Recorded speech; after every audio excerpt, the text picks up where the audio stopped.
one message from Starfleet coming in on secured channel.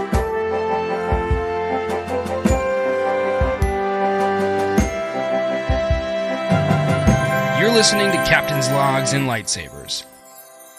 Hey, welcome to Captain's Logs and Lightsabers. This is the podcast with Feast of Fandoms that discusses both Star Trek and Star Wars in the same podcast, as well as some other nerdy and not so nerdy topics. My name is Jonathan. I am one of the hosts. I could not do this show alone, so allow me to introduce my co-host, Chris. How's it going, man?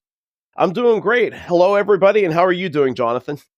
I'm doing wonderful, man. It's been a little over a month since we last recorded, but sometimes, as always, life gets in the way. We had originally planned to record last weekend, but something came up, so we're here this weekend a little bit late, but we're going to discuss our thoughts on the limited Disney Plus series Skeleton Crew that wrapped up in early January.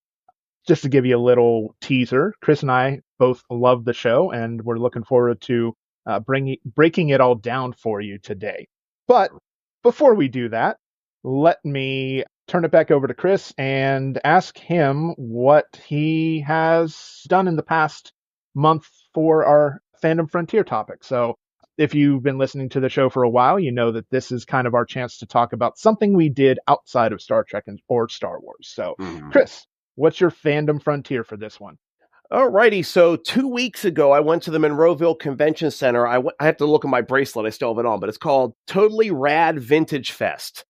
And it was this whole big convention, basically, of vintage clothes and toys, going back from like the 70s, 80s, 90s, and the early 2000s. And it was a lot of fun. Most of it was clothing and like actual vintage clothing, not just freshly made stuff. And so it was cool seeing shirts with different logos and things from sports or pop culture, music, things like that.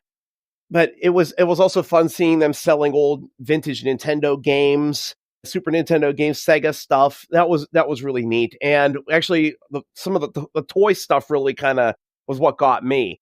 I found a vintage. You remember the Halloween McDonald's buckets from we grew up with the Happy Meals? You know, I found a vintage one that had the ghost on it. I think it was back from like 1990. I got it for $5, which was a really nice buy.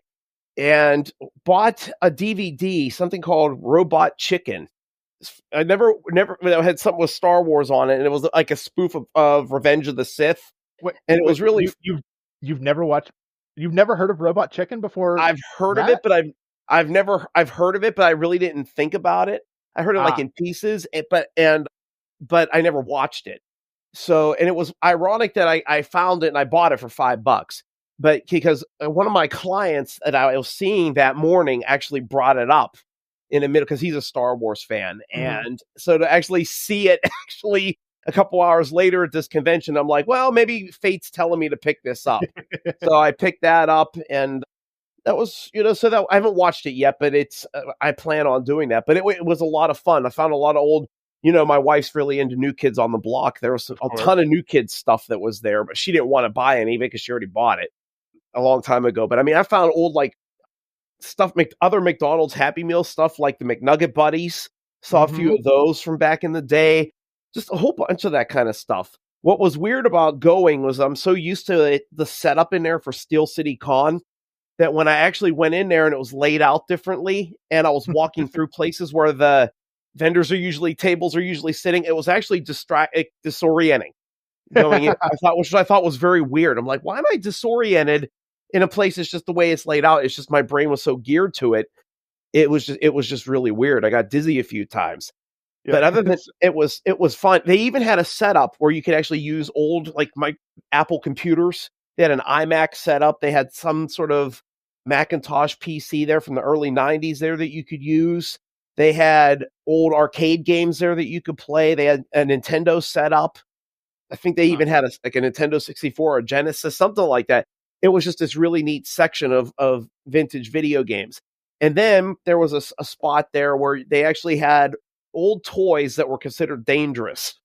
And so they had like this certain Cabbage Patch doll that was like, I guess, released in the late 90s or early 2000s.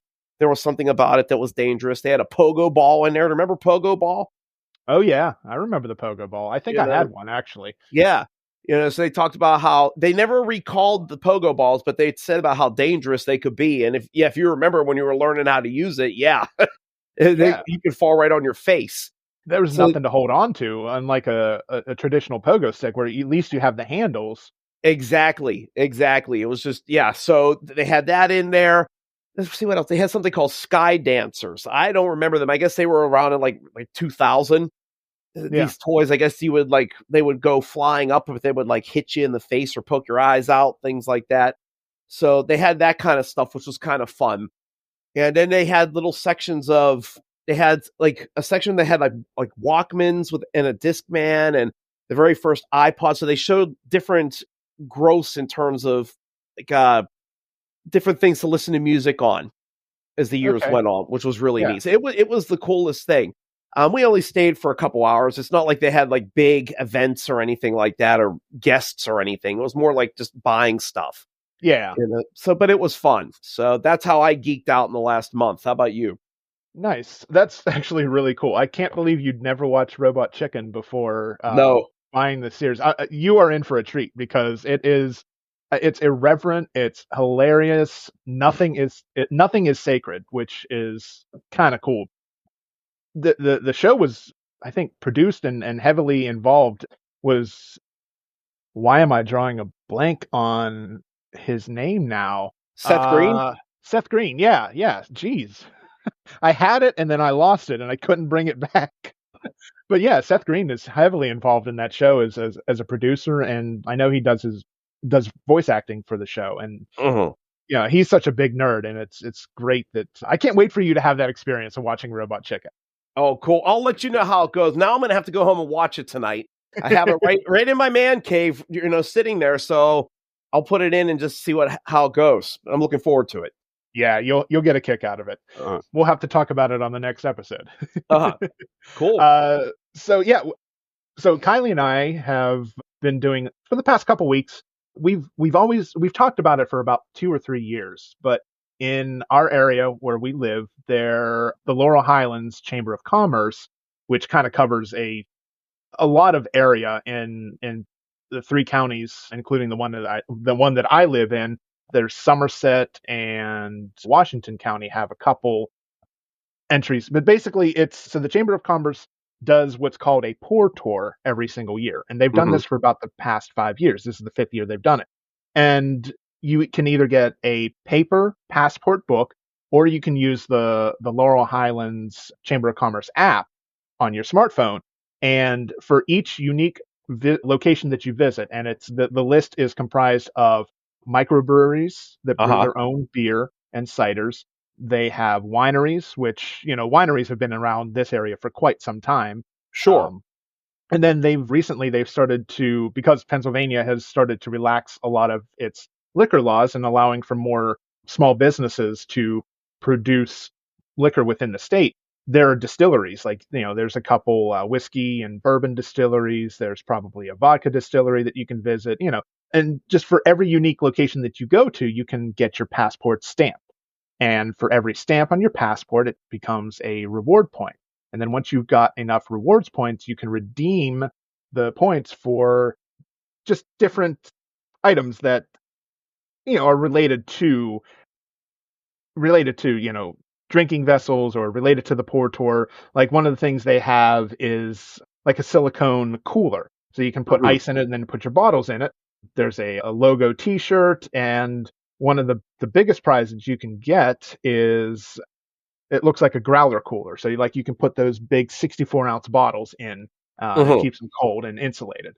Sure. So yeah, we've gone to a couple different places already. We went last Friday to a place in Greensburg, and they had some phenomenal beers. And then yesterday we went to a place in Connellsville, which is right by where we live. And I think I liked it more. Like I was telling Kylie that place that we went to last night, Yawk River Brewing Company, will probably become one of our regular places to visit because everything I had from there was great. And the bartender was awesome. Cool. He kept offering samples, and like he opened a can of this. They only had this beer in a can, but it was a blueberry wheat beer. Mhm. And I think they brew it with like some insane number of pounds of blueberries that Okay. they brew with the beer, and it just infuses it with this like subtle, light, crisp blueberry flavor, and it was really good. And he just opened the can and just started giving us samples. Everybody that was there just got a sample of this, and yeah, Very nice. yeah, it was really good. Like I said, I think it'll probably become one of our regular spots once we decide, once we're done with the Pour Tour, it'll become one of our regular spots. That's wonderful. I'm glad you guys had a good time. Like we were saying off screen here, it's nice to have that date night and experiment with new things. That's what keeps a relationship going, Yep, absolutely. Yeah, we enjoy our time together, and it's it is something different than we're typically used to doing. So Yeah, absolutely. Good. Move the ship out of the asteroid field so that we can send a clear transmission. Captain, incoming message. Come closer, I have good news. all right, on that note, let's get into our flurry of news topics that we have for this episode. Since we last recorded, there's been quite a lot of significant news breaking in both Star Trek and Star Wars. So, Chris, I'm going to turn it over to you to talk about the recent 30th anniversary of Star Trek Voyager. Yeah, so on January 16th of this year, Star Trek Voyager reached its 30th anniversary. And I can't believe that it's been 30 years already. It just seems like it was just like, if anything, it feels like maybe it was like a decade ago. You know what I mean? Right. And it's funny, there's this meme that goes around on Facebook that says what we think of science fiction of as 30 years ago, and it's a picture of the original Battlestar Galactica, and then they say but here's what it really is 30 years ago, and it's a picture of the Deep Space Nine cast. Mm-hmm. And it kind of blows your mind. It's like, how fast time really goes. I mean, I was in 8th grade and I was 14 when Voyager premiered. I still have it recorded on VHS from the very first night. I mean, I still have the actual UPN introduction that said, "Welcome to the first night of the brand new network for the 21st century," UPN, something like that. Yeah. Still have that on VHS. And it's just like, it's just hard to believe. It's just, that was the show that kind of took me in a little bit into my adolescent years, and actually was the first Star Trek show that actually carried me into college, because Voyager was starting its 6th season when I started at Cal U in fall of '99. And so it kind of took me into my adulthood, through my adolescence into adulthood. And it was nice. It was one of those shows that you could actually say, if you watched it from beginning to end like I did, you actually became part of the Voyager crew and essentially journeyed back to the Alpha Quadrant with them. It was just an amazing show that was so different from the other Star Treks, where they were flung into this other side of the galaxy and they had to work together with Maquis terrorists to return home, and they had to overcome those differences. And of course, the writers did that because Gene Roddenberry didn't like the fact that the thought of any humans in the 24th century having issue with each other, any conflict. So Rick Berman and the others who created the show found a way to create that tension with the Maquis. But by the time the 3rd season hit, they kind of phased that out and they were just a united crew. And then of course they brought 7 and 9 in, which really shook up not only the show, but the franchise, going all the way back to just 2 years ago with Star Trek Picard. And now she's in command of the Enterprise G. It's a lot. It's just, and then you have really was almost the birth of Star Trek Prodigy as well, because basically Prodigy is like a spin-off directly for sequel series for Voyager. I don't know how much of Prodigy you've gotten to watch or not, but I've watched all of it. You've watched all of it. Isn't it good? Yeah. I mean, they really, yeah, absolutely. So, it was amazing that I actually just did a video on it for my YouTube channel and just talking a little bit about the history of what brought the show on. And my goal this year is to rewatch the entire series. Ooh. I was planning and reviewing each season as I go. So I was going to start doing it on on January 16th, but my mother-in-law just had hip replacement surgery and I needed to be over there to help her out. So I didn't get to start it that day. So hopefully it'll be starting up here shortly, depending on my work schedule and stuff. But, do you have any memories of Voyager? I know you came into Star Trek later, kind of like I came into Star Wars later. Yeah, I didn't really start my Star Trek journey until college. Yeah. So, I had been familiar with the shows. I mean, my dad watched Next Generation when it was airing in syndication. He would watch Deep Space Nine, and it just never really caught my attention. I don't know if I just didn't give it enough time, if I was like, oh, I don't want to watch that because my dad watches it, Yeah. Oh, exactly. I don't know really what my reasoning was behind not watching it before college, but yeah, I really got into the show in college, and I can't remember when exactly I watched Voyager, but I mean, I can almost bet that the way that I watched the show was with my Netflix DVD by mail subscription. So I would get 1 or 2 discs at a time and each disc would have like 4 episodes on it. So, Okay. I'd get a disc and I'd send it back in the mail. And then, a couple days later, I'd have the next 4 episodes. Yeah. So, over the course of several months, I did, I watched the whole series. And yeah, I remember just really, really liking the change in setting, because the Delta Quadrant is not something that really had ever been explored in Star Trek. It was always referred to as, and always, they always painted the picture that it's so far out there away from Federation space that, and it's, I really thought it reinvigorated the Trek franchise, and kind of gave us a little bit of DS9 and a little bit of TNG kind of wrapped into one series, because it took the best parts of both of those series and kind of made a mashup of them. And I love the feistiness of Janeway, which was very similar to, in a way, in some ways similar to Sisko's personality, where he's kind of he's not the picture perfect Starfleet captain, and neither was Janeway. Right. She definitely did not have the same level of calm and rationality of Picard. Exactly. And she had to carry a lot of weight on her shoulders too. I mean, she's the one who made the decision to strand the ship in the Delta Quadrant by destroying the Caretaker's array to save the Ocampa. So they didn't mention that a whole lot during the season. The big time it ever came up was in the 5th season premiere of Voyager, called Night, where the ship was stuck in this black void and they were going to be having to go through it for 2 years. And she went to isolate in her quarters, and she finally said something to Chakotay about how it was selfish of her and stupid to actually make that decision, because now the crew is suffering for it. I mean, they got through it and everything, but that just showed you how much that was weighing on her, because essentially any crew member who died on board that ship, it was based on her decision. You know what I mean? So, and they even mentioned that again in the series finale, Endgame, where future Janeway was trying to tell current Captain Janeway that it was, you made the decision to keep everybody in the quadrant to save the Ocampa, but now it's time to save your crew. It's not selfish. It's time for you to go home. And there are all these ramifications that'll happen in the future if you don't. So I'm glad that Janeway was finally able to kind of get her crew home safely and not have to deal with the repercussions.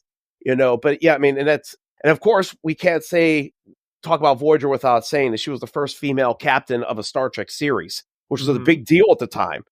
Yeah, absolutely. I mean, almost as big of a deal as Sisko being the first Black captain. Exactly.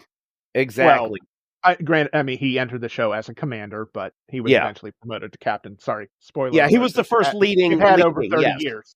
Exactly. So, and then obviously, so who else was really good on the show? Neelix was meant to be kind of like the Quark of Voyager, and I learned that during my research for my show. But they made him different. He wasn't any kind of criminal or anything like that. Like Quark had that criminality to him, but it was still lovable and funny. Neelix was just kind of funny, and his character was interesting to watch and grow, because he came on board. He was the expert of the Delta Quadrant, and that lasted for a number of years. But the writers were right. That could only last for so long. So by the middle of the 3rd season, we got to a point where he was like, I don't know what to do anymore. We're reaching an area of space I've never been to before. And now he felt like he was useless on the ship. So after that, they found different other things for him to do as time went on. And he had a really nice ending. We always thought that Neelix was going to go home with the crew when the series ended, but I don't know if you remember, right before the series ended, he actually found a colony of Talaxians way far out, and he actually stayed with them. I thought that was a really cool ending for him. Yeah, now that you refresh my memory, yeah, I do remember it. Yeah, no, that was a fitting end for him, right? Mm-hmm. I think so. Talaxian on, for how many years, while they were stuck in the Delta Quadrant, he finally got to reunite with some of his people. Yeah, exactly. Now, I don't know how you felt about it, but I remember in season 2, the Kazon were still the main enemy, and they had that whole arc with Seska, and it was Chakotay's lover. She betrayed the Voyager crew. Yeah, and she joined them, and then they ended up stealing the ship. That was one of the earlier times in Star Trek history where they had kind of a serialized arc going on with everything, because even during this, throughout the second season, even the episodes that didn't deal with the Kazon, there would be a little nugget in between, like whenever the crew was going through at that moment, the spy on board the ship for Seska, Michael Jonas, would feed information to them about that episode, and it kind of led to them finally taking the ship, which I thought was a really cool thing. I know a lot of fans didn't like the Kazon in general. I always thought that they were very fascinating. They were different from what we had ever really seen in Star Trek before. They were modeled off of Los Angeles gangs, actually. Makes sense. Yeah, that's where the whole thing with the Kazon Ogla, the Nistrum, all the different sects that were there, which made it kind of interesting. But they eventually phased the Kazon out, which made sense because they were heading home and they couldn't be in Kazon space forever. But that was something that always stuck out with me with Voyager, was that unique arc that they had that year. Yeah. And I mean, look, it's so Star Trek to turn the lens internally on our society and give us, and while not making direct comparisons, it alludes to this is what's happening in our world. But also I think by the time that Voyager had abandoned that storyline with, with them, the news cycle had significantly moved on from the race riots and stuff. So I guess that's why they chose to move on. Absolutely. So, but yeah, those are some of my great thoughts of Voyager over the years. I love it. I'm looking forward to doing the rewatch, because it's been years since I've watched many of them, and kind of go from there. All right. Sounds good, man. I am looking forward to hearing your thoughts as you go back on your Voyager journey. You'll have to let me know when you get to Threshold. Okay, yeah. I'll let you know about the lizard babies. Oh, the episode everyone loves to hate, right? Exactly, yep. I mean, it was even mentioned in Lower Decks a whole bunch of times. Yeah. Oh, yeah. I mean, Lower Decks has always been self-referential to absolutely the history of Trek, so love little gags like that. Definitely. All right, so let's move on to another couple news stories from Star Wars. So the first big thing that broke news-wise since you and I recorded last was they've recast the character of Baylan Skoll in Ahsoka. Unfortunately, after Ray Stevenson passed away from a very short illness, they still had plans for the character, based on where they left him at the end of season 1 of Ahsoka. They couldn't just not continue that character's arc because it was really, really left unfinished. So they, because of the plans for the character and unfortunately Ray Stevenson's death, they've recast the role and filled it with Rory McCann, who, I don't know, did you watch Game of Thrones, Chris? No, because that was on HBO, right? Correct. Yeah, I don't have HBO or HBO Max, so I never got to see it. Yeah, so he's probably most well known for his role as the Hound. Well, that was the nickname, but the character's actual name is Sandor Clegane, and he's one of two brothers. There's the Hound and the Mountain. And the Hound was a very large man. Like the actor himself, Rory McCann, is huge. He's like 6'6". And his brother in Game of Thrones was even larger and even taller. Like, something about these two. I don't know what, something about their lineage, man. They were just giants. but what I liked about the Hound is in the show he started out as kind of he was a villain.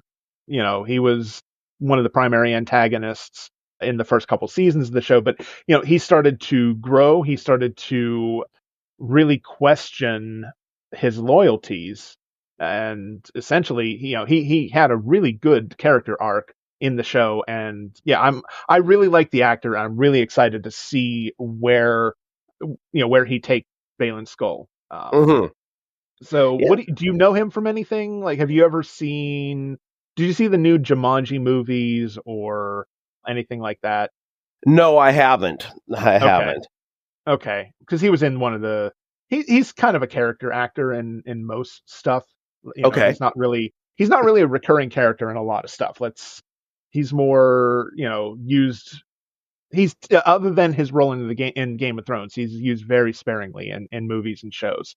Okay. So I'm excited to see him get this regular role in Ahsoka for season 2. So yeah, I'm excited to see how he does as well. I'm certainly gonna go. He's got a lot of big shoes to fill, definitely, and but I think everybody just needs to keep an open mind and just say, see what he brings to the role at this point.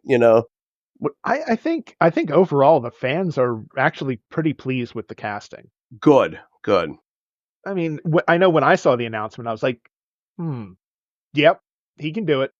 Absolutely. That was my thought. Was that's a perfect casting. Absolutely. Yeah, and I saw the picture. They put the faces beside the two. I mean, it definitely matches and it definitely works. So I can't wait to see what he brings. I think it's going to be wonderful. Yeah. And while we're talking about Ahsoka, there's some rumors are flying because the show's being written and, things leak all the time. Yes. So, a couple of the leaks are saying that the script calls for Ewan McGregor to return, which will be awesome to see him as Obi-Wan again. And of course, along with Hayden Christensen and Ariana Greenblatt, who played the young Ahsoka in the flashback scenes in Ahsoka. All three of them, or rather, Hayden and Ariana are definitely returning because they'll use that.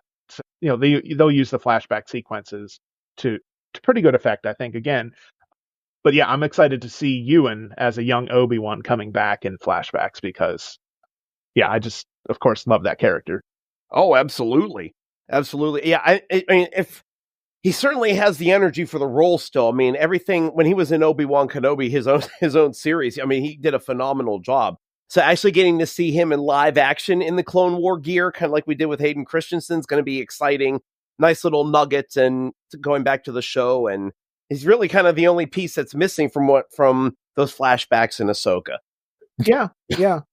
It'll be cool to see him, in the role again. And honestly, if Tom Cruise can still do Mission Impossible movies at 70 years old, Ewan McGregor can handle the Obi-Wan pretty well, I think. Absolutely. No, I agree with you 100%. Yeah. Ewan McGregor's probably only in his early 50s. Yeah. Something like that. Yeah, I mean, he'll have more than enough energy to do it. And Hayden Christensen certainly pulled the role off. I mean, they didn't even de-age him. I mean, you could tell he looked more in his, older, but I mean, he still looked pretty good for the role. But at least they have that technology now that if they felt they needed to do it, they could. Yeah, they can tweak it a little bit if necessary, but exactly. But I mean, they really don't need to. I mean, I think he looks pretty good still for the role. And then the young girl who played the teenage Ahsoka, I think she nailed it. Mm-hmm. Yeah, she's a phenomenal actress. She's kind of, this is the second young version of a character that she's played in a major franchise, because she was the young Gamora in the Marvel, the MCU movie. She played a young Gamora in a few scenes. So it's kind of cool that that she was also cast as the young Ahsoka. Yeah, absolutely. Well, that's really cool. That's good. So when do we know when Ahsoka season 2 is coming out? We have no clue. I mean, they haven't even started filming it yet. Yeah, I didn't think so. I don't know. I don't even know if all the scripts are done. Okay. Yet. I mean, I'm sure that Dave Filoni has the entire outline of where the series is going this season, but Whether he's finished the individual episodes or not, I don't know. Right. Absolutely. Okay. Well, I mean, so we know it's going to be a little bit of a wait then. And, honestly, with thinking about Skeleton Crew and we know Andor Season 2 will be coming soon, and we know Season 2 of Ahsoka's coming, we haven't really heard much on the television front for Star Wars. Is that starting to wane? Are they starting to focus on back into the motion pictures? I mean, Star Wars has always really been about the big screen, the cinematic experience, right? Sure. It's I love seeing Star Wars on my TV and being able to watch all this, all these series and animated shows and live action shows. I'm loving it, but I'm not loving everything that comes out either. Yeah. But yeah, Star Wars belongs on the big screen. It always has. Yes. And I just think that after the marketing failure of Solo to really turn a profit, I think they wanted to take a break and see how the streaming thing was going to work out. And I mean, again, I think if you put Star Wars back on the big screen, people will flock to see it. Even the ones that complain about Star Wars incessantly online will still go see it, and then they'll complain some more. But it's okay because you already gave your money to the studio, so they don't care what your thoughts are. And all press is good press, right? Exactly. Yeah, you're right. Everybody who grumbles and moans and groans about that stuff, they always go back. They'll do it in a sneaky kind of way, or they'll go and make a video and say, "Oh, I'm just doing this begrudgingly, so you guys don't have to do it." You hear that from a lot of YouTubers. Oh yeah, fighting the good fight for the people. Yeah, okay. Exactly. Yeah. Deep down, they're probably sitting there eating a ton of popcorn, like cheering the screen and what's going on. So yeah. I have this headcanon that all these Star Wars, these creators that do these negative Star Wars videos are secretly really into it, and they just do it because that's their on-air personality, right? That's the character that they play in these videos. Yes. I really hesitate to think that those are their actual thoughts most exactly. Yeah. Agreed. All right. So, what's next on our agenda here? Something Star Trek. Yeah. Do you have any news other than the Star Trek Voyager anniversary? Well, I think most Star Trek fans at this point know that yesterday was an important day in the fandom as Star Trek's first television movie aired on Paramount Plus, Star Trek Section 31.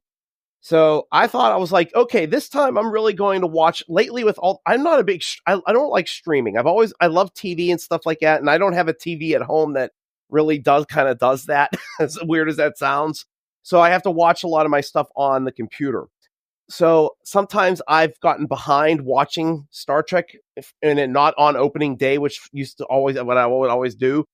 And so yesterday I said to myself, I'm going to watch Section 31 today and be fully prepared for it.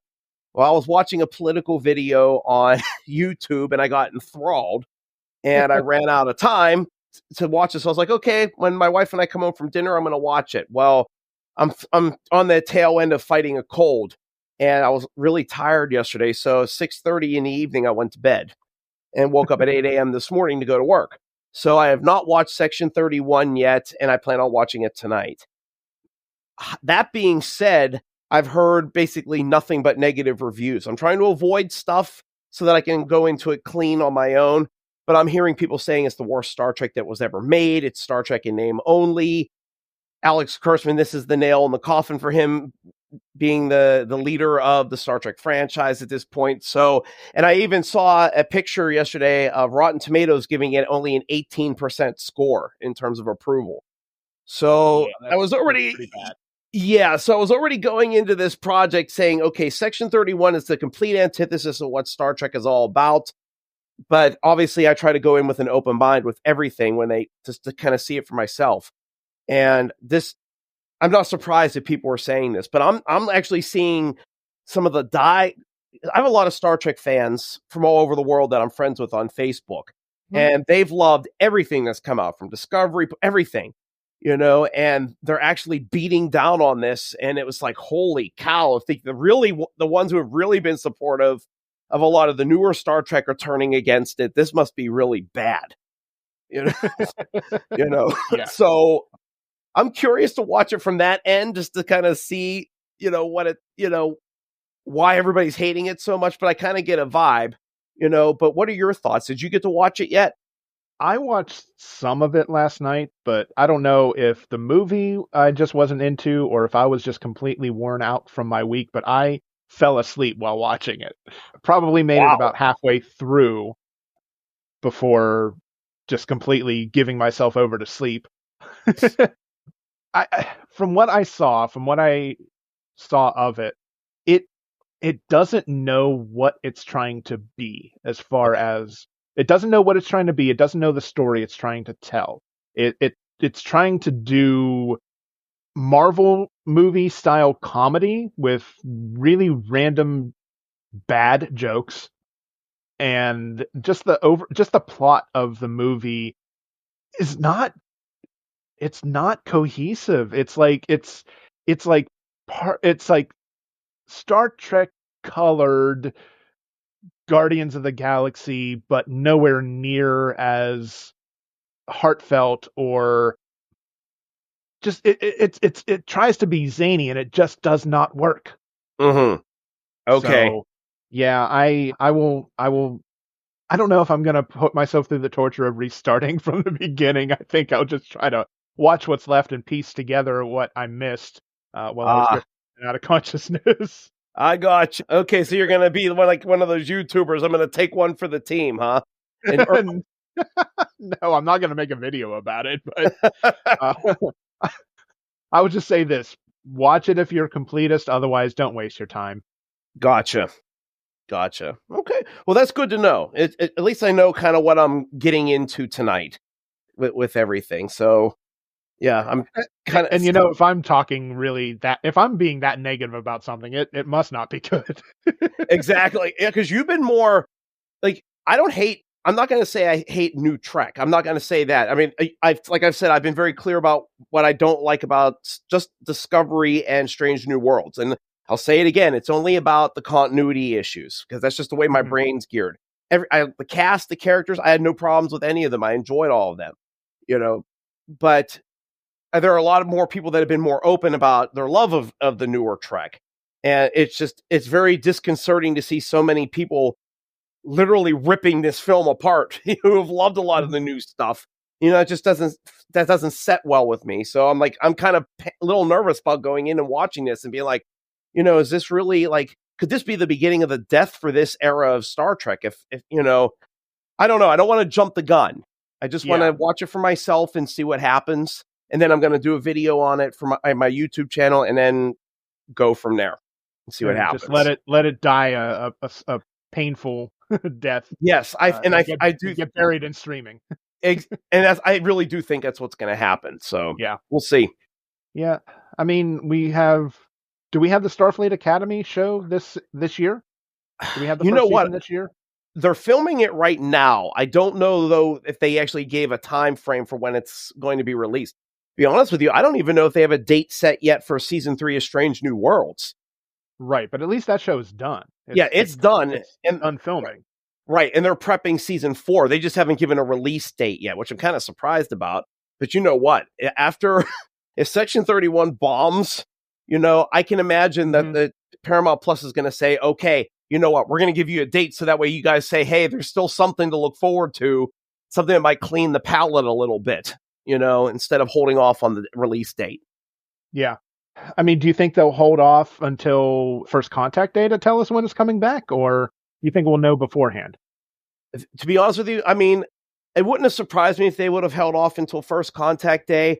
But like I said, if Section 31 doesn't do well and the fans are starting to turn and it looks bad for Paramount Plus, I think they'll release it earlier just to make people happy. Just to say, okay, let's forget about Section 31.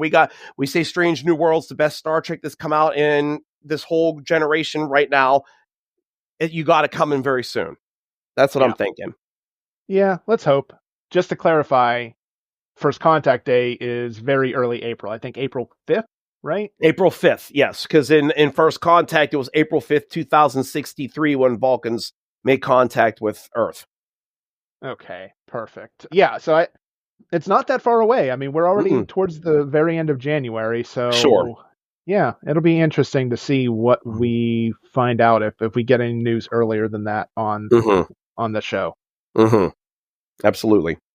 And where is the future of Star Trek going, I wonder? Will we have information there? Exactly. That's what I'm waiting to see after this film. Like, there are going to be articles that are going to be coming out questioning this, just guaranteed. So yeah, I can't wait to see. I don't think Star Trek Into Darkness will be the most hated Star Trek film now after this Probably one. Probably not. Honestly, when you've got long-time fans saying this is the worst Star Trek in Star Trek history, you've bombed. No doubt about it. Yeah. All right. So yeah, we don't know what's coming in Star Trek for the rest of the year, but hopefully something comes soon to get that taste of Section 31 out of everyone's mouth. Exactly. All right. And the last bit of news that we have before we move on to our topic of discussion of Skeleton Crew, they made an announcement yesterday or Thursday that there's a new writer that was brought in to complete the screenplay for Daisy Ridley's new Star Wars movie. Previously, it was being written by, I believe, Damon Lindelof, and I can't think of who else was. Damon Lindelof was the primary writer, and he was responsible for Lost and Watchmen. He was, he's kind of one of J.J. Abrams' buddies. J.J. Abrams used him a lot very early on in his career. He was originally supposed to be the writer with somebody else, and now we have George Nolfi is the new writer on this project, and I'm kind of, I'm happy with this casting. I think he does action very well. I think he knows how to write an action movie. He definitely knows how to handle a fight sequence because he was involved with the Jason Bourne movies. Okay. If you've ever watched like the Bourne Identity, the Bourne Supremacy, you know that the combat scenes, the fight scenes are incredible. And they look very convincing, and you can't really fake the kind of stuff, the fight sequences, because that style, he's very in your face, in the actors' faces, and you see every little detail of the fight. It's the fight choreography that he's able to come up with is pretty impressive, and just the way he captures it, on camera is phenomenal. So I'm hoping that this means that we're going to have a very action-oriented Star Wars movie. I really think that I think this was a great choice with the writer. Let's see if he stays on, because if we know anything about new Star Wars projects, it's like a revolving door of writers and directors, and we get projects that never see the light of day, or never get confirmed canceled, but it's kind of like, well, if we haven't heard anything in 5 years, is it really still happening? So Absolutely. I don't know.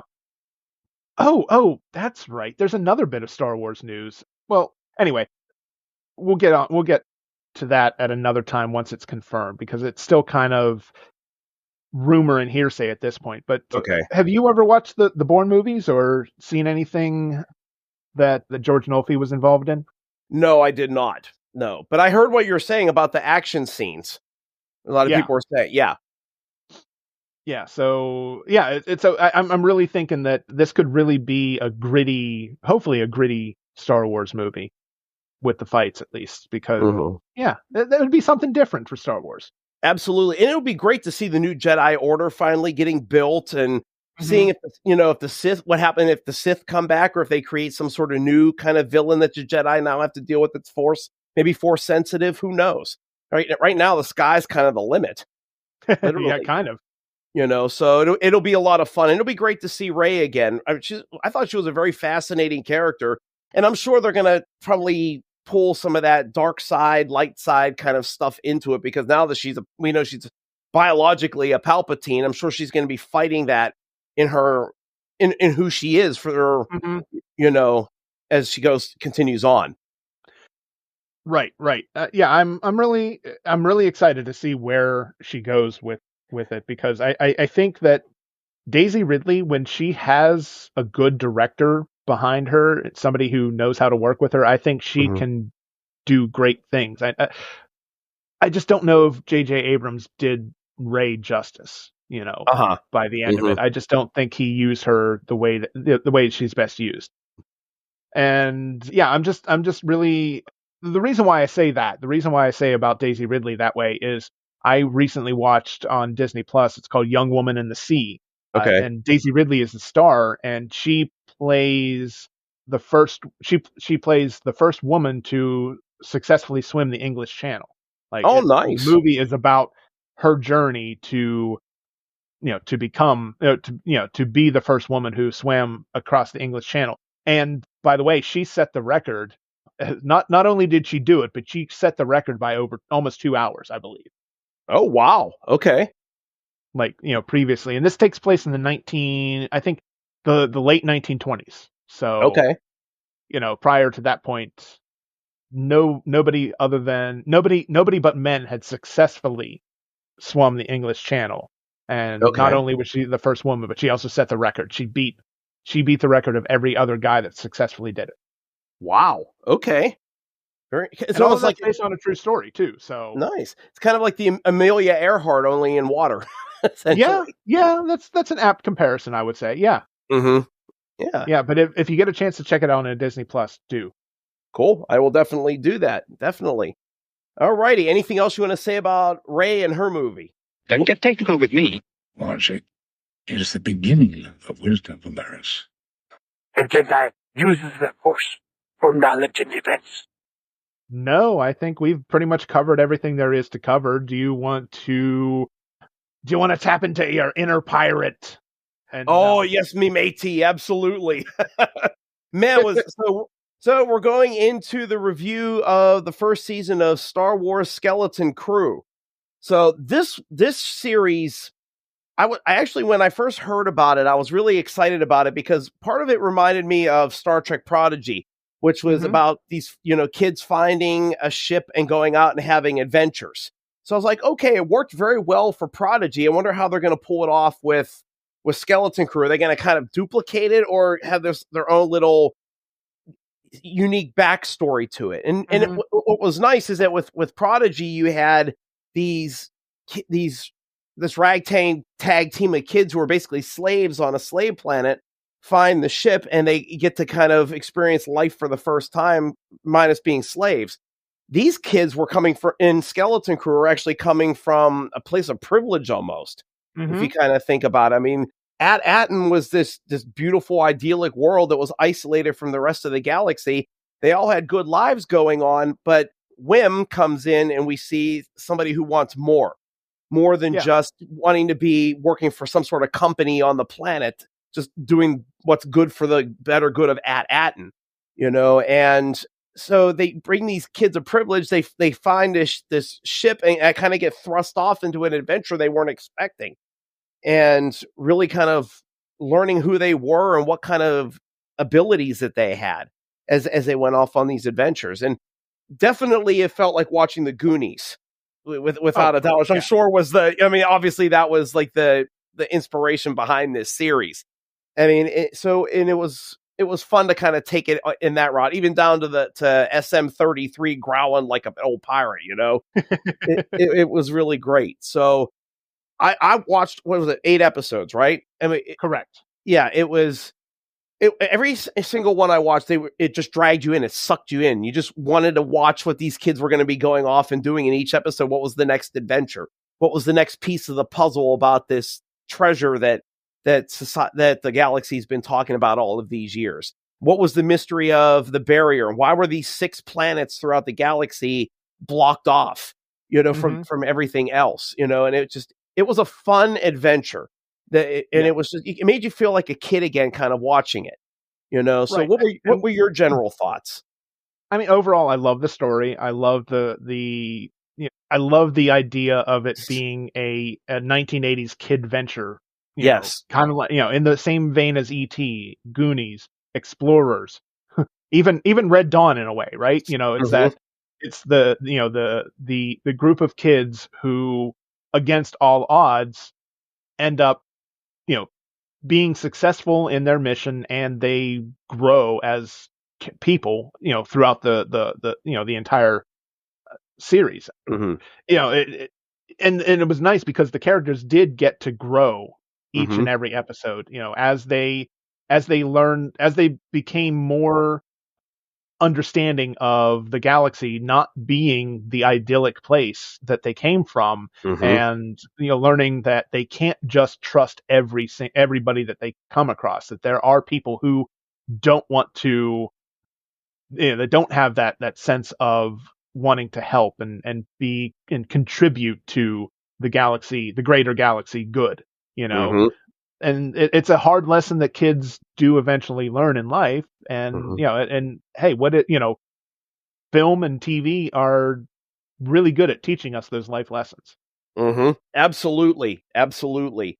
And I mentioned just a little bit ago that, it makes you think about the adventures that you would even have as a kid.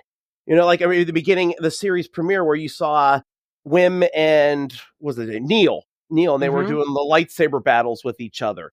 We all did stuff like that growing up, and even, what, also the very first episode when I was reviewing it, there was that part where Fern learned from Wim unexpectedly about that hatch that they found in the woods. And they're battling back and forth. And she said it was her find. No, it was his find, those kind of things. It reminded me of an event that happened with my younger brother when we were in elementary school. There was, when we were riding on the bus, they drove by this one area and there was a bow and arrow, like an actual arrow sticking in the ground. Mm-hmm. And it actually turned into a heated battle about who was going to get it between my younger brother and our next door neighbor and stuff. And they fought about it to the point where the school got involved. And because they were fighting about it on the bus so badly, Mm-hmm. and it just kind of reminded me that whole thing with Fern and Wim just reminded me of that story. So it brings back little memories of things that we did do and experience as kids, which made it so much fun, Yeah, yeah, yeah. The whole series was, it was it was a contained story. They Mm-hmm. kept it small, right? They didn't Mm-hmm. really involve the characters in the greater galaxy at large. They're very isolated from everything else that we've seen in this Mm-hmm. time period. From the Mm-hmm. Mandalorian, from Ahsoka, from the Book of Boba Fett. Right? These kids are completely isolated and divorced from that that whole the whole greater drama that's going on in the galaxy. So I loved how they kept it very small and intimate, and really just all we did was follow those characters, right? Mm-hmm. And we didn't see them getting involved in some bigger galactic mystery or some bigger galactic conflict, right? Yeah. It was enough that they got to experience their own story, and then just the little touches of, with the involvement of the New Republic, right? And the Yes. X-Wings, the B-Wings, in the final battle, which was awesome seeing those B-Wings, by the way. Mm-hmm. Oh yeah, And, absolutely. and I love how they followed through with, just giving us more and showing us more of what the B-Wing was capable of, much like Star Wars Rebels did, because if you remember, Hera was the test pilot for the B-Wing in Yes. Rebels, and just how cool that ship, how cool they made that ship in Rebels, and they just continue that with, with the brief times that we see it in Skeleton Crew. I thought that was Yes. phenomenal. Absolutely. Absolutely. I think one of the most fascinating parts of the show was Jod himself, because Right? you see him at the beginning of the show. Obviously, we know that he was a pirate because he was the captain of that crew at the very beginning. He had the mask on and everything, but we know it was him. Mhm. So, but then you see he's force sensitive. He knows how to use a lightsaber. But so most fans seem to think that he was going to be revealed as a Jedi who probably was like a Padawan or a youngling who escaped Order 66. But the show left it so nebulous that you want to know more about this character. So, I mean, they knew what they were doing. They could have easily just sealed it up and said, oh, he was a Jedi, and that would have been all fine and dandy. But I think everybody would have been kind of like, we already knew that. So there's a lot more to the backstory. And then now in the series, he did say something like, didn't he say that he was saved by a Jedi, right? It wasn't that he was actually a Padawan like Kanan was. It was more, he was like some street rat or something who this escaped Jedi found. But we didn't find out any more about that. And we also don't know if that was actually a true story. he could have just been making that up. So Yeah, that was, very true. exactly. So a lot of mystery around the character. And even at the end of the final episode, he was just like standing there. I don't know what he was waiting for or whatever, but there's a big mystery of what's going to be coming to him next. Is he going to get caught? Is he going to get away somehow? There's so many different things that can happen with this character. And Jude Law gave an amazing performance. He was excellent with just being around the pirates and interacted very well with the kids. And it was just very well done. The whole series was just very well done. Yeah, I agree. I really thought, I kind of got sucked into the whole mystery behind Jod. And, I was wondering if, we were going to was he going to have a redemption arc? Was he going to eventually do the right thing and come to the kid's rescue in the moment when they need it most? And I'm very happy to say that that the show did not fall victim to those tropes of Star Wars. I thought it was, I thought he was either going the direction of Han Solo, having that change of conscience, the moment where he realizes that he cares for the people that he helped rescue, and he's no longer just a lone smuggler, making his way through the galaxy with, with his loyal friend and co-pilot, right? He came back and felt he was part of the greater, he had to be part of the solution, part of the greater good. Or the other thing that happens in Star Wars is, a character has a redemption arc that leads to their death. Yes. And neither of those things happened with Jod. And I was like, you know what? I'm not mad about this. No. I really think that the way that they treated his character, and just the fact that you never really see too much expression of force powers, from him, like other than the force pool or, some of the limited abilities, and the combat that he, his really, he wasn't very good at lightsaber combat either. About the only thing he knew was, the only thing he really was comfortable with was knowing how to turn it on the right way and not, stab himself. Yeah, exactly. Unlike poor Wim, who nearly, took a limb off. Exactly. Yeah, I mean, they could have easily done this as something very basic. They could have been like, okay, I was poorly trained as a Jedi, and now I'm going to take Wim on as my. They could have gone down that route that's been done a million times, Right. So I think the writers knew what they were doing. Absolutely. Now, I know one thing that we were talking about was a lot of the Easter eggs that were in them, and in my rewatch of the show, I mean, that first episode had a ton of stuff. A lot of parallels. Like, for example, I mean, Wim's wanting more than just being stuck on this planet. He even said in the episode how boring it was on Ad-Atten, and then him laying in bed at one point where he wanted Dad to read a story to him and he had to go and work, and he's laying up and he's looking at this mobile of these different ships. I'm guessing were Clone War era ships. That was his Luke Skywalker staring at the suns moment. Right. Essentially. That's the beauty of Star Wars is, there are parallels, and Star Wars always follows the basic structure of the hero's journey. In everything. And Wim had, every single character had their hero's journey in that show. Exactly. There was another thing I noticed, and I don't know if was done intentionally, but there was a Return of the Jedi moment when Wim was on his speeder. I think he was with he with Neo at the time? But he actually flies under a big log on his speeder.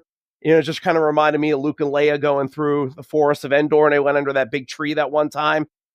I don't know if you remember that or not. I know I'm probably pulling at the ground, but pulling at stuff, but I really enjoyed that. And then who didn't love I wouldn't have known this if I hadn't watched it a month or two before. In the first episode, you watch the acrobatic scene that Neo and the siblings were watching. That's from the holiday special. I know. I love that. Yes.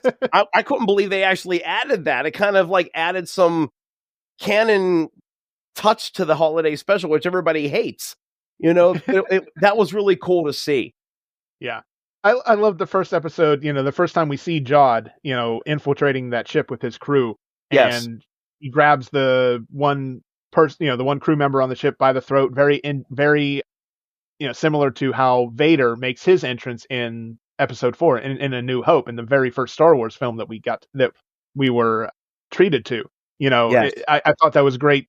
Seeing that, just that twist on Vader's line in that. Hearing Jod use it in the same context. Exactly. Actually, that brings up another thought I had. If you watch when the pirates are boarding the ship at the beginning of the first episode, the crew on board are at the airlock listening to it being broken through, and there's there with their guns, just like at the beginning of the original Star Wars movie. And then it busts through, and the pirates are immediately firing like the stormtroopers did. Yep. So totally, they knocked it out of the park for that, especially that first episode. That they really packed in the Easter eggs. Yeah, I love how you instantly know that the show is Star Wars from that very opening sequence. You feel that it's Star Wars, and you're like, okay, I am in for this. I am ready for the ride. Take me wherever we're going, please. Right, exactly. Now let me ask you this. So we talked about Jod already. Out of the 4 kids, which one was your favorite? Oh man, I am torn between Neil and KB as my 2 favorites. Okay, and why do you say those two? Well, Neil, I just loved how he was probably the most innocent of the 4 child characters. Yes, he was kind of, had he not been best friends with Wim, had Wim not been his best friend, I don't think that he would have followed anyone else on the journey, right? Like, his call to adventure is the fact that his buddy, his best friend Wim, was wanting something more than than life on Ad-Atten. That was his call to adventure, which and then just he whenever they made it to the planet where the 2 factions were fighting against each other, he got really close with, and I cannot remember the girl character's name, but he got really close with her, like that was his first crush. Yeah. I thought that was just so sweet and so innocent, right? His first crush becomes somebody that where Neil has known nothing but privilege and safety and comfort. This girl has known none of that, and her only her entire world has been post-apocalyptic and war-torn, and seeing everyone around her dying. It was such a great way, like those 2 characters were so vastly different from one another, yet they found a way to connect by the end of that episode. And I was really hoping that we would see those characters again from that planet, but it was never meant to be. But I thought that was such a great moment for Neil, right? And yes. And then KB, I loved how the whole thing about KB was, she has all this wonderful technology and these augments that help her she's more intelligent, she's able to calculate things that a normal human being wouldn't calculate. She's kind of, she's part human, part droid. But I love how, and I can't remember the episode number, is the one after maybe episode 6, I think. Yeah. It was, after they made it to the spa planet and they escape, and then they're left to their own. And just like the fact that, she essentially, they painted her as, someone with a disability who, despite everything, she was able to overcome her disability and be the hero. Absolutely. Did they ever explain why she was augmented? I don't think they did. I don't believe so either. I think it's just one of those, just accept it for what it is moments. Yeah.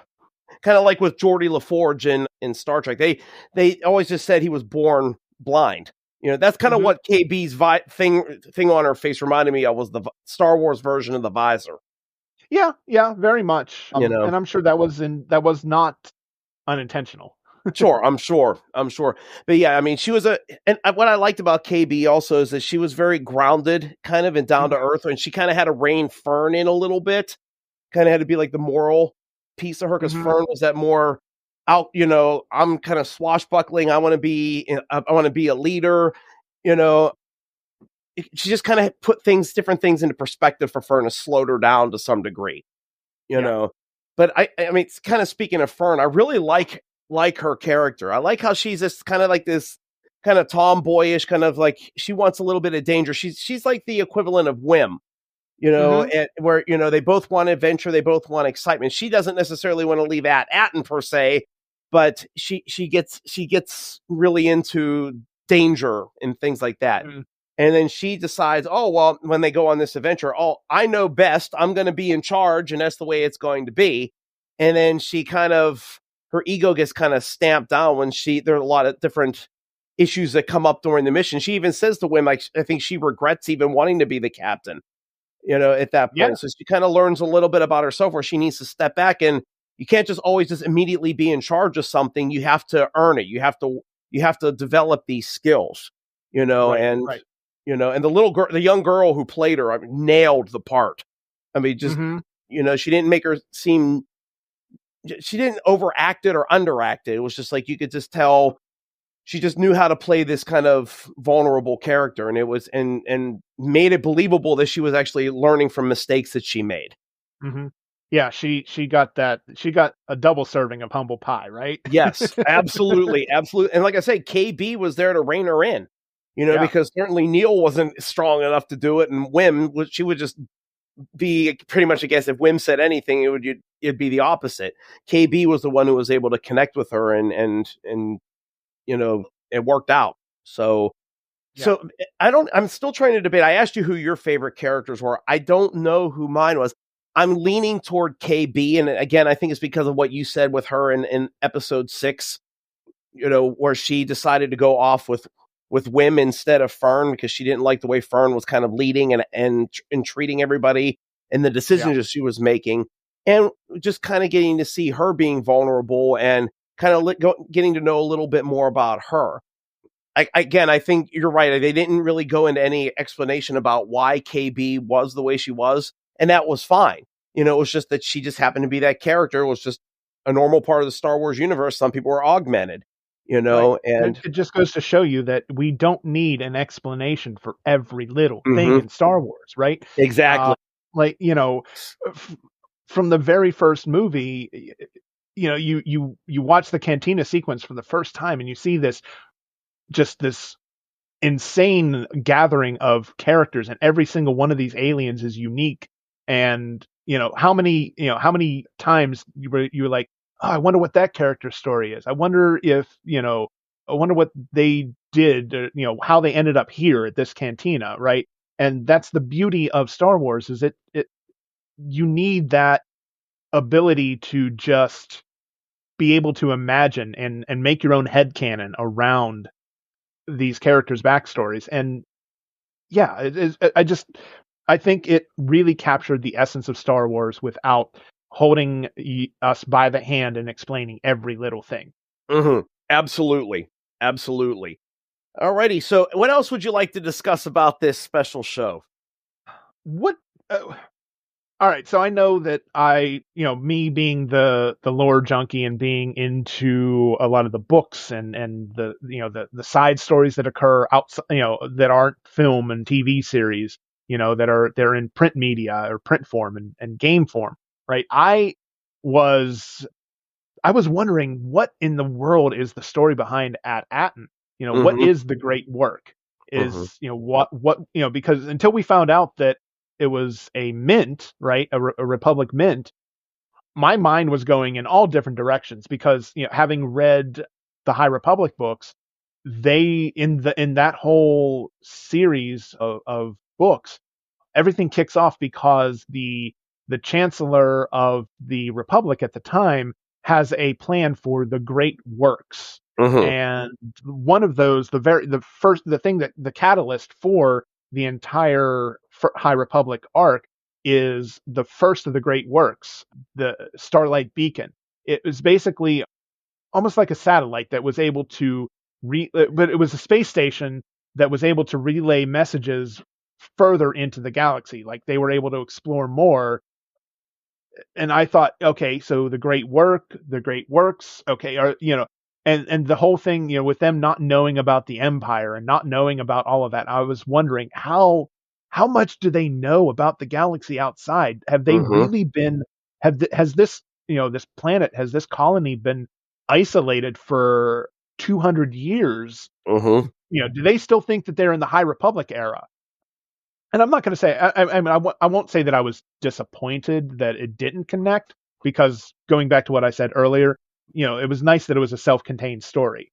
But initially my mind was going in all kinds of different directions. Like, how is this connected to Star Wars? And to what we've seen already? Because and by the end of it, I'm like, again, I think that the way that they handled it, even though it didn't go the way I wanted it to or was hoping it would, I still think that the series was exactly what it needed to be. Absolutely. Yeah, I like true. Also, how the treasure was this mint. That I just thought that was a cool way. It wasn't like your typical buried treasure. That's why I just kept thinking there was going to be some sort of buried treasure on the planet. But it was actually, I mean, the whole season they made a big deal about these Old Republic credits and what value they had and things like that. So to learn that it was actually I thought was a nice little twist, Right. And it's the adventure movie in reverse, right? Instead of the treasure being the MacGuffin, the thing that you're going after, it ends up being the thing that they have to protect. Exactly. Yes. Absolutely. I love how it flipped the script on expectations and really, and we'll use a canned term, subverting expectations, right? Yes. Absolutely. But it worked for the show. It worked so well. Absolutely. And I kind of going back on what you were saying about, hang on a second. I just had it in my head. About the mysteries of At-Aten, and did they wonder if they were still in the High Republic era? I mean, they didn't really know anything beyond where they were at, because even when the kids got into space for the first time on the ship, they didn't even know what stars were. Yeah. Because obviously the barrier prevented them from seeing anything outside of their atmosphere, right? Yeah, they had no idea the world around them, or the galaxy around them. Exactly. All they had were stories. That was it. I mean, you saw, so Wim was looking at the Jedi stories on that flip thing that he was looking at. They had no clue like what was going on with the Jedi, that they were wiped out. I mean, yes, I mean, it just showed how much the barrier truly isolated them. So, and now there were 6 of these planets, right? That were protected. Okay. But was At-Aten like the most important of the 6? And that's why they scratched off the coordinates on that one obelisk or whatever. Well, wasn't it the captain of the pirate ship that scratched all the... Yeah. So I don't know. I mean, he didn't want anybody else to go chasing after the treasure. I think that's why he scratched off the coordinates. That's right. I forgot that he was the one who did that. You're right. Yeah. Okay. Yeah. All right. So I think that, so he was the one. I mean, obviously, At-Aten became a pirate legend, right? Yes. The planet with never-ending treasure, with unlimited treasure. That is absolutely what, that is like the pinnacle of pirate legend, right? Yes. It becomes the mission of every pirate to try to successfully make it there. Well, obviously we see that even though someone made it, he didn't get away. He didn't escape. Right. Exactly. All right. So one question I have for you was, obviously there was no ending credits special scene that kind of made us think there was some sort of other mission coming up. But they showed the flip story that Wim was actually looking at in the beginning of the series. So do you think there's a deeper meaning? Like, could we have been watching maybe some sort of, I don't know, like, well, no, maybe not. I was thinking like maybe those tied into Jod somehow, and we just don't know it. No, I don't think we're meant. I don't think we're meant to read into it any more than. You don't think? Okay. No, I think it was meant to be a fun, kid-centric story that takes place in Star Wars, that captures the essence of the 80s movies that you and I grew up with. Mentioned earlier, E.T., Goonies, Explorers, Red Dawn, Stand By Me in a way, right? Mm-hmm. Yeah. I mean, all of those movies are very similar in structure. Just, it's all about, it becomes not about the thing that you're going after. It becomes about the growth of the characters. It's not the destination, it's the journey, right? Mm-hmm. Exactly. And the growth that you see these characters exhibit as they make their way towards the MacGuffin, right? Right. Yeah, No, that makes sense. Yeah, I thought it was just perfectly done. Absolutely. I'd love to get a season 2 of this, but anymore, you never know. Right. So we'll just wait and see. But yeah, I think kudos to the cast and crew, and yeah, I'm looking forward to this one coming out on Blu-ray, definitely. Yeah, let's hope that they continue doing that, because I know they've released several of the Marvel series and Star Wars shows on Blu-ray, Mm-hmm. which is nice, because Mm-hmm.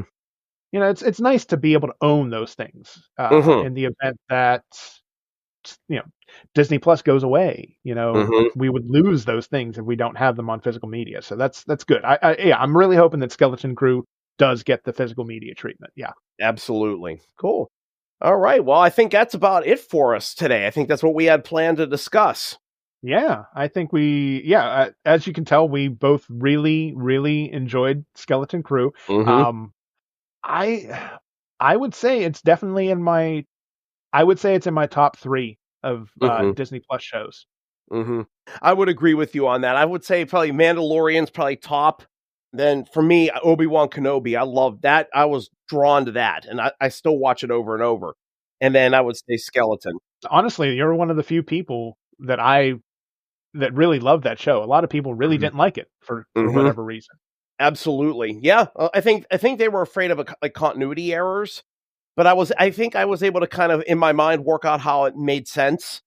Yeah. You know what I mean? But that was one of the big things that I had heard. The complaints about Obi-Wan was something like it didn't tie into A New Hope properly or something. So, but I loved it. But I agree with you. I think Skeleton Crew is definitely up there. I still am blown away by the fact you weren't big into Ahsoka with how much you love that character. Yeah, and maybe I just need to give it another chance. I don't know if at the time, if I was dealing with something and just not acknowledging that I was going through something, but yeah, maybe I need to give it another shot. Absolutely. Yeah. Maybe we could do it together and compare notes. Yeah, because we didn't talk about the series the first time when it aired originally. We did not do any kind of recap on it. So yeah. So if ever you want to do like a retro review of it, we can. I don't have no problem with that. Yeah, and that might be something to do before Ahsoka Season 2 premieres. Absolutely. Absolutely. Cool. Alrighty there, sir. Yeah, hey, that's going to do it for this episode of Captain's Logs and Lightsabers. I hope you enjoyed our discussion on Skeleton Crew. Our plan is to have another episode come out some point in February. Ideally, this one will release right before the end of January, so we'll be coming back to you next month. So until that time, may the Force be with you. And live long and prosper.